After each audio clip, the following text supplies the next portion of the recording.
Allez, bonjour DranReb, bonjour Ryu Autodidacte. Je reviens sur la classe dictionnaire. Alors, il y a du nouveau. J'ai corrigé le problème du reverse sur les objets. Donc là maintenant, c'est très clair. Quand il y a des objets dans les valeurs d'items, avec associés aux clés, le reverse n'est pas possible. Voilà, là c'est vraiment bloqué. Ensuite, il y a eu plusieurs petites mises à jour, notamment la fonction sort. J'ai adapté donc ma version kicksort donc dans le module classe que j'ai présenté dans le recueil de fonctions. Hop, je vous montre ça. Voilà, hop. Voilà, donc maintenant c'est la fonction kicksort qui va faire son boulot. Et il y a une petite nouveauté. Au lieu d'envoyer des arguments à la fonction sort pour trier dans l'ordre ou dans le désordre, j'ai rajouté une propriété supplémentaire. C'est la propriété sorting mode. Alors elle accepte le XL ascending ou le XL descending.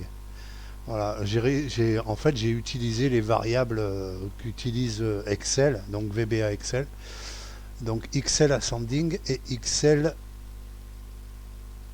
descending, pardon.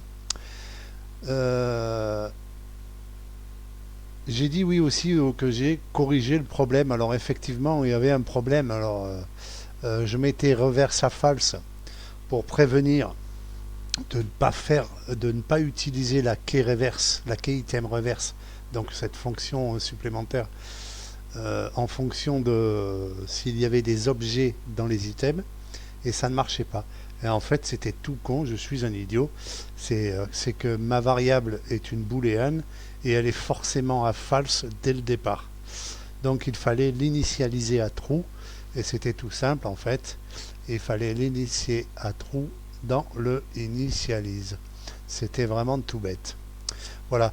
Donc entre le sorting mode, le reverse bien cadré et la fonction supplémentaire, enfin la propriété supplémentaire, je vous montre ça. Alors, vous voyez là, je fais toujours pareil, je remplis mon dico, je peux récupérer toutes les clés ou toutes les items. Je fais un joint pour montrer un message box. C'est toujours pareil, j'affiche, là donne la clé et la valeur, là j'ai la valeur associée à Toto. C'est exactement pareil que le dictionnaire. Là où ça se modifie un petit peu, c'est que là, ici, j'ai rajouté donc la propriété sorting mode. Donc je fais mon dico.sortingMode XL descending. Alors c'est XL ascending ou XL descending. Ensuite, je le trie et je le transforme en table et je l'injecte dans les cellules. Et là, je vais trier donc le dictionnaire par les items. Donc, qu'est-ce que je fais? Je fais un dicopé.key item reverse. Je le trie et je le re-inverse tout de suite après pour avoir à gauche mes clés, à droite mes items. Et je la réinjecte dans une cellule. Allez, on va tester ça. Pour commencer, c'est toujours pareil, c'est ma plage. Alors les données, elles peuvent venir de test dico de Patrick. Allez, hop. Voilà, dans mon message, vous voyez, les messages fonctionnent. J'ai bien mes items. J'ai bien Toto 34. J'ai bien 34. Et j'ai bien 34. Là, j'ai trié par XL descending, donc du plus grand jusqu'au plus petit, par les clés. Et là, j'ai trié du plus grand jusqu'au plus petit, mais par les items. Vous voyez? Donc ça marche correct. La classe est bonne. Maintenant, allez, on teste les objets. Et là, dans ce simple exemple, je rentre pas la valeur de la cellule, je rentre un objet. Et c'est un objet range. On est bien d'accord que ici c'est un objet range cell. Allez, c'est vrai. Et pour tester, après je vais faire un dicopé item key item reverse pour voir si effectivement je peux renverser les key items comme je le fais avec des valeurs dans les items. Allez, c'est parti. Voilà, j'ai bien mon message, hein. Mon dico Toto me donne bien la valeur de A3. Hein. Hop, il y a des objets dans la valeur de A et donc le key item reverse est impossible. Point barre. Voilà. C'est pas compliqué. Ça fonctionne, c'est blindé. Voilà. Donc voilà ma petite mise à jour. Je vais regarder si j'ai fait ça. Les propriétés, ouais, je l'ai rentré. Sens du tri. Là, je vais mettre donc XL ascending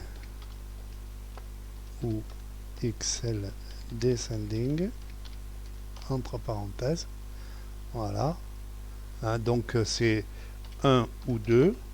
Hein. Voilà. Sinon, ben voilà, c'est tout le reste est pareil. Hein. Donc on a une propriété en plus, hein, de l'uncout, l'overwrite item, le cumulate item, le sorting mode.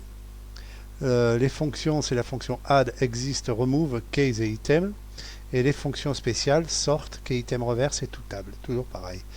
Dans les commentaires, j'ai rajouté l'astuce qui n'est pas une astuce, pardon, de Dranreb, hein, qu'a donné Dranreb dans les commentaires.